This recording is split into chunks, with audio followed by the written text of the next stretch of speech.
অবশ্যই, এই নিন জুবিন গার্গের জীবনী। জুবিন গার্গ হলেন একজন ভারতীয় গায়ক, সুরকার, অভিনেতা, সঙ্গীত প্রযোজক এবং সমাজসেবী।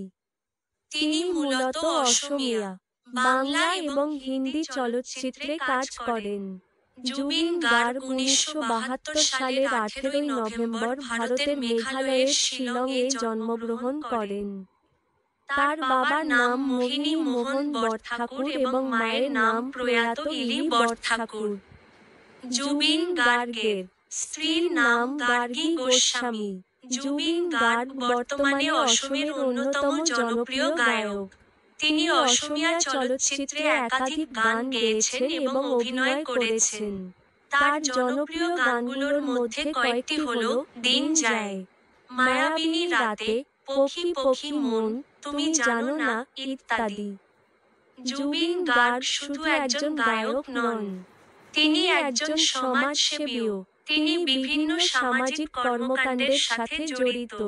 তিনি বন্যা দুর্গতদের সাহায্য করেন এবং দরিদ্র শিশুদের শিক্ষার জন্য কাজ করেন। জুবিন গার্গ অসমের সংস্কৃতিতে এক গুরুত্বপূর্ণ অবদান রেখেছেন।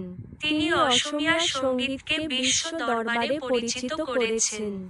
2025 সালের 19 সেপ্টেম্বর সিঙ্গাপুরে স্কুবা ডাইভিং করার সময় জুবিন গার্গ মারা যান।